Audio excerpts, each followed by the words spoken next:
Oke, kita mulai lagi video kelima. Video kelima ini, as you can see, saya nulis.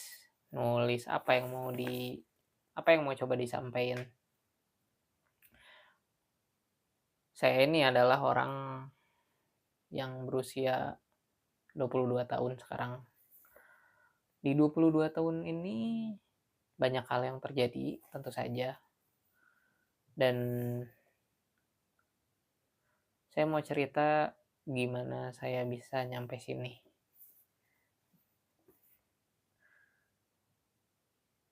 Oke, itu pembukaan yang agak canggung ya karena mulai pakai teks.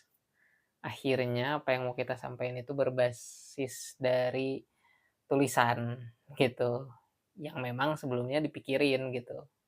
Tapi, eee, akhirnya lebih terarah, cuman tingkat spontan nya itu lebih, apa ya, kurang mungkin. Kok lebih kurang, ya tapi nggak apa-apa.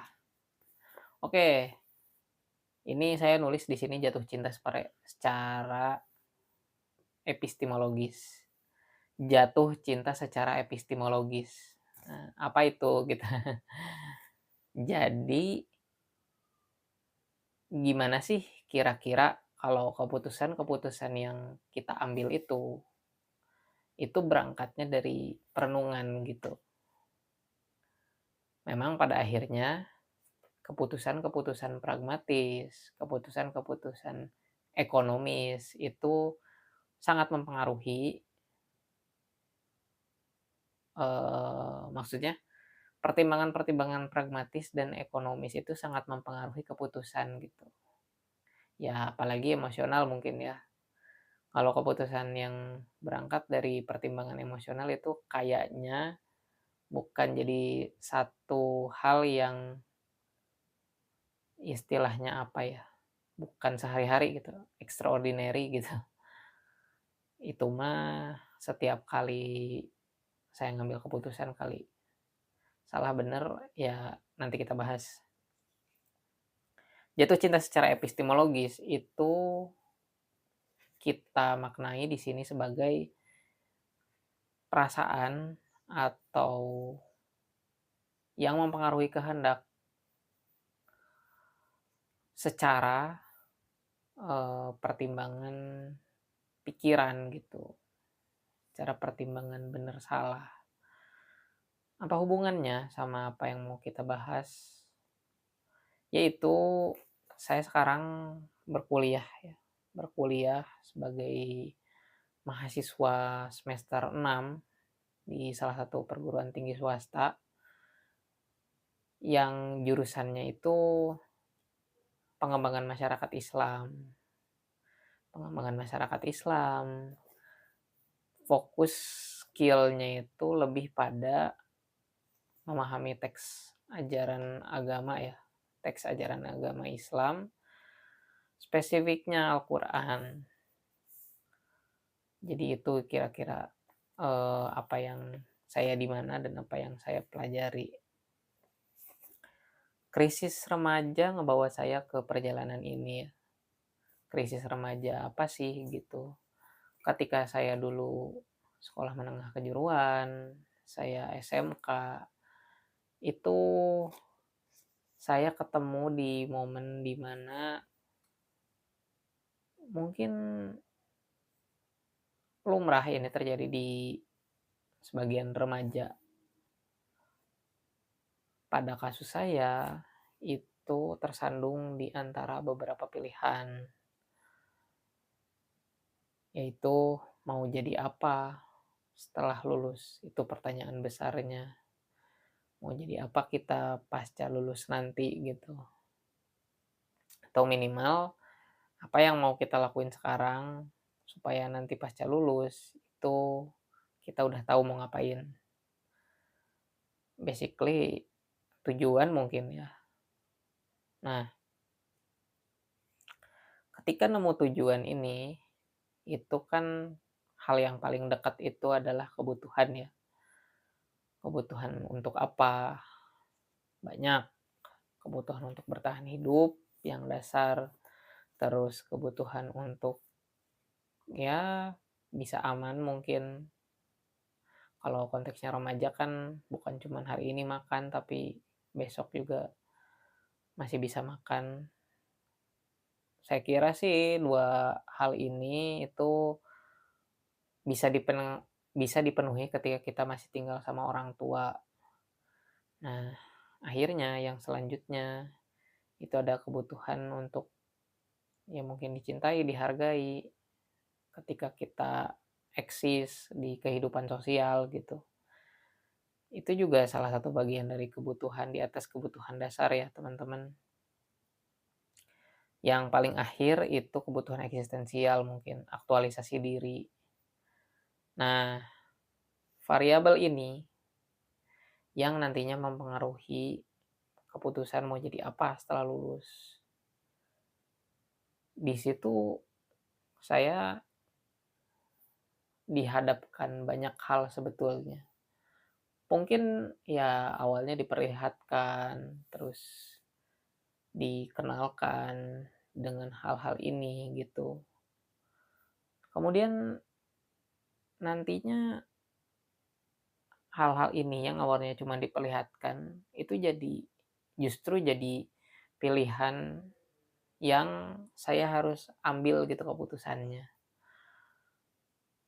Pertama tuh soal akademik. Sebetulnya saya waktu itu tuh, apa ya, saya waktu SMK tuh taunya berteman gitu. Jadi aspek-aspek sosial hubungan saya sama orang-orang di sekitar saya itu di atas, ya mungkin segalanya gitu. Nggak apa-apa saya pulang nebeng temen, asalkan, saya bisa ngobrol sama dia gitu. Saya ngikut hobi tertentu, yang penting saya bisa nge-reach gitu, orang-orang yang mau saya reach gitu. Hal-hal ini tuh memang mempengaruhi sebagian besar aktivitas saya di sekolah menengah kejuruan, masa-masa, ya sekolah menengah atas lah, masa-masa SMA. Nah, karena, kebutuhan yang pertama, yang kedua itu sebetulnya sudah terpenuhi, walaupun pada dinamikanya sih ada aja gitu ya, hal-hal dasar yang mungkin kita harus struggle gitu. Nah, soal berkawan, soal berteman ini juga yang nantinya menentukan lingkungan saya gitu. Untuk menceritakan proses ini dalam bentuk lisan, soalnya kan sebelumnya tuh saya nyeritain ini di tulisan ya, tulisan, biografi gitu. Nah, untuk menyampaikan hal ini secara lisan ternyata lumayan gitu, karena kalau tulisannya cuma segini, cuma beberapa poin. Tapi, ketika saya harus sampaikan, apalagi dengan penuh improvisasi, ini lumayan ya, lumayan menantang. Nah, kembali lagi ke kehidupan sosial mungkin. Throwback ke sebelum SMA itu kan ada zaman SMP di mana saya ya udah gitu, anak seperti biasanya, menonjol ya mungkin ketika di kelas, di lingkungan pergaulan kayak, karena ikut ekskul gitu, ya lingkaran pertemanan sih di situ-situ aja gitu. Beda sama kenalan mungkin ya, kalau kenalan mungkin bisa lebih banyak lagi. Tapi SMP saya tuh inferior ya, banyak. Dulu tuh saya ngadepin inferioritas saya tuh karena, eee, ya penghargaan lingkungan pada saat itu tuh nggak cuman ke prestasi gitu, melainkan fisik salah satunya gitu. Terus kan ya sebetulnya bisa diwajari ya, karena masa-masa SMP tuh masa-masa kita mengalami pubertas itu ya. Cuman di lingkungan tempat saya tumbuh itu sangat menghargai fisik gitu. Prestasi sih saya kira masih di bawah kenakalan mungkin ya, sensasi gitu. Maksudnya ketika kita tergabung satu komunitas tongkrongan atau melakukan kenakalan nyoret-nyoret dinding sekolah, apa, nonton video porno mungkin, mohon maaf, atau pacaran, eee, berantem di sekolah itu masih di atas prestasi saya kira. Orang-orang pintar tuh cuman dihargain mungkin ketika menjelang ujian, apalagi mereka yang baik gitu ya, maksudnya secara moral tuh nurut gitu. Cuman kan dunia sosial kompleks ya teman-teman. Nah, di masa SMA, ketika masuk SMK, memang pilihannya tuh ya pilihan ekonomis ya. Waktu itu saya dilanda, apa ya, kesusahan ekonomi gitu, sehingga terdorong untuk, eee, cepet-cepet punya penghasilan gitu. Selain memang karena, wih keren ya gitu kalau punya penghasilan, pacaran pun bisa bisa punya modal lah gitu, nggak minta dari orang tua gitu. Ya mandiri lah gimana gitu. Nah, masuk SMK itu saya punya tekad buat ngerubah hidup saya gitu. Dengan ya mulai berteman, mulai bergaul. Nah, salah satu modal yang saya punya tuh pengalaman kepemimpinan. Jadi saya bersedia untuk jadi KM ya, KM kelas gitu waktu itu tuh. Setelah beberapa bulan di SMA, di SMK, mulailah dihadapkan pada jurusan, karir, kompetisi, dan skill gitu. Saya bisa apa, saya jagonya di mana, saya mau milih pekerjaan apa nanti gitu.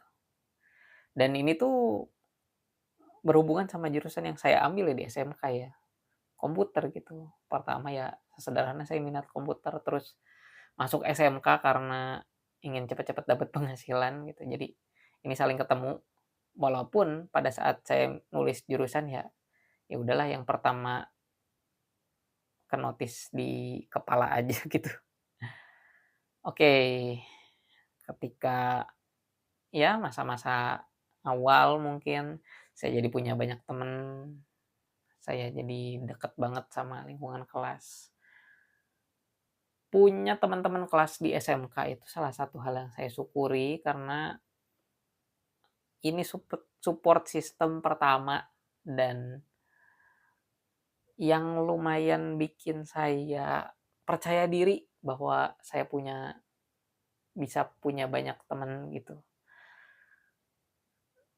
Ya pada perjalanannya nanti, nilai-nilai baru muncul gitu ya. Semisal ya ketika saya tidak lagi memandang anak-anak nakal ini sebagai anak yang 100% bermasalah gitu. Ketika saya, apa ya, ketika saya menilai bahwa pertemanan itu ya di atas bahkan hubungan romantis gitu atau hubungan dengan keluarga. Ketika saya melihat bahwa ada yang lebih penting dari materi, itu nilai-nilai yang mempengaruhi saya seiring berjalannya waktu. Dan menarik ini karena kalau membahas dunia saya yang sekarang, itu nggak lepas dari interaksi saya sama salah satu teman saya yang oh ya BTW dia Kristen ya. Nah teman saya ini, dia mungkin untuk umur segitu, untuk anak umur segitu dia mungkin dewasa, vokal juga, dan saya akui cerdas, gitu. Ininya jalan. Dia ini yang nantang saya secara intelektual untuk mempertahankan idealisme saya gitu. Dia juga yang mengenalkan saya sama nilai-nilai pru pluralisme, eh, dan ya itu, maksud saya salah satu orang yang dipengaruhi dia salah satu orang yang mempengaruhi cara pikir saya juga. Nantinya pada perjalanannya ketika ketemu sama kompetisi kelas misalkan, soal penghargaan, itu saya juga punya isu di situ. Ketika orang-orang lebih jago, orang-orang lebih punya modal dibanding saya yang ya udah gitu, modalnya cuman keputusan sebelumnya aja gitu. Dan apa ya, hasrat untuk menjadi lebih pintar dari orang lain gitu. Teman saya pernah bilang, salah satu teman saya, kalau misalkan kekuatan saya itu adalah ada di pikiran saya gitu. Katanya tapi nggak tahu. Mungkin kalian juga bisa lihat dari video-video sebelumnya, apa yang saya omongin juga mungkin mencerminkan kepribadian saya gitu. Dan ketemu sama kompetisi kelas itu, terutama di kompetisi sosialnya itu bikin saya terus terganggu gitu. Maksudnya terus terganggu tuh kepikiran, terus ketika orang lebih dihargai karena skill-nya dan saya merasa skill issue gitu. Ketika saya, apa gunanya sih di lingkungan ini gitu. Itu bikin saya ngelakuin keputusan-keputusan yang nanti gitu.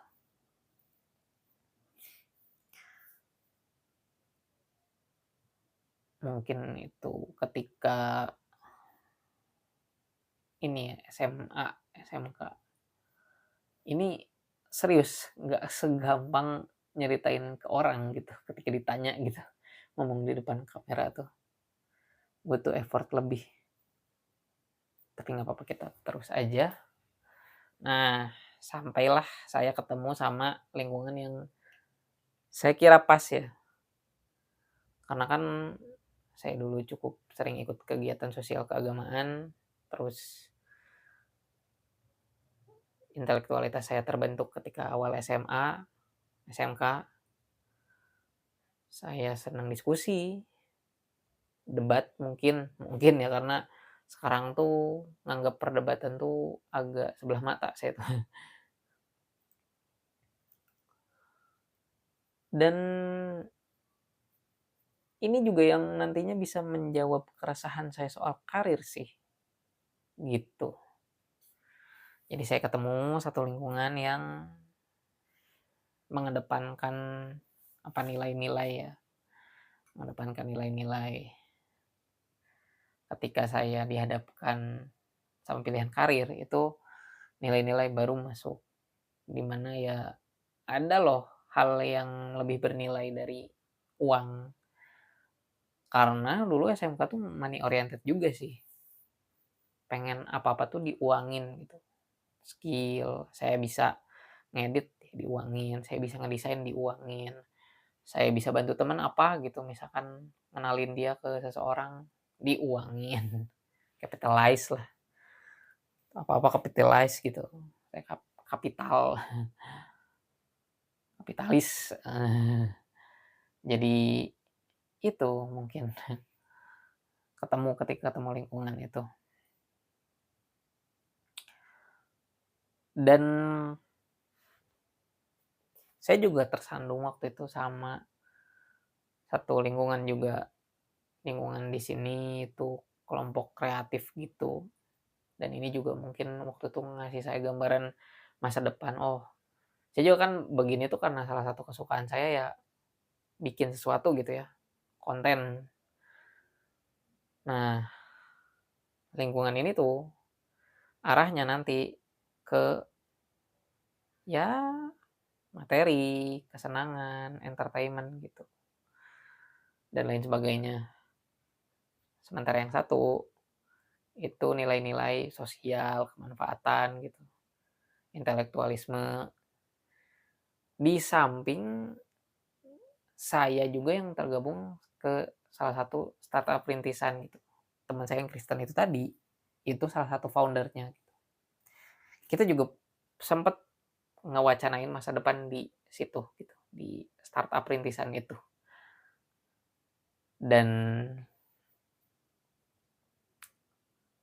apalagi ya, kalau spontan gini tuh susah sih. Mungkin sampailah ke tahun-tahun pasca lulus ya, ada konteks Covid juga kan kemarin 2020, 2021, angkatan lulusan Covid, kita ya kena disrupsi besar-besaran, kacau dunia gitu, perekonomian sempat turun dan sekarang ngerangkak lagi, nggak ngerti juga saya apa itu gitu.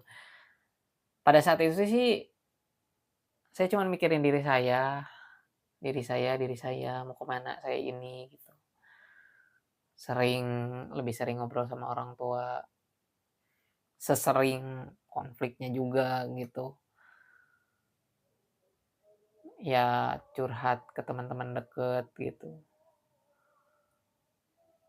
Ya posisi yang masih belum jelas.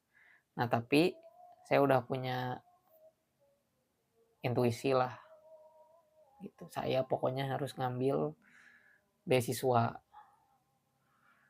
Nah kebetulan ada bukan beasiswa untuk salah satu kampus di luar kota. BTW saya dari Jawa Barat ya, dari Cimahi, di luar kota. Nah ketika keluar kota, nanti petualangan baru dimulai gitu. Nah ketika ada bukan beasiswa ini, aspek pragmatis teknisnya itu lebih kuat akhirnya. Nah, masuklah di sini di momen ketika saya harus mempersiapkan tahun-tahun pasca lulus saya dengan baik. Nah, ketika pasca lulus itu saya memilih untuk nganggur atau bahasa kerennya gap year gitu. Nunda setahun. Sebetulnya udah beasiswa itu udah ada jalan gitu. Nah, cuman saya nunda setahun untuk ya waktu itu sih alasan yang diucapkannya tuh karena ingin menyelesaikan dulu diri sendiri gitu, ingin mengenal dunia dulu gitu, dunia orang dewasa tuh gimana, dan ingin, mencoba hal sebanyak-banyaknya gitu. Kelak ini juga yang ngasih saya 3 hal gitu, persiapan kuliah, remaja masjid, usaha kopi. Mungkin masa gap year ada nanti ya bakal ada apa ceritanya sendiri mungkin ya. Tapi singkatnya gap year ngasih banyak saya pelajaran dan akhirnya pergilah saya ke luar kota. Nyampe di luar kota nggak kerasan bisa orientasi. Saya udah tahu bakal banyak yang berubah, banyak banget yang berubah. Saya bisa settle tuh di tahun kedua. Ketika saya mulai ya mungkin bekerja keras, mulai serius, lebih serius lagi. Walaupun dari awal juga ya serius gitu. Orang ngambil keputusannya juga ini keputusan besar kan gitu.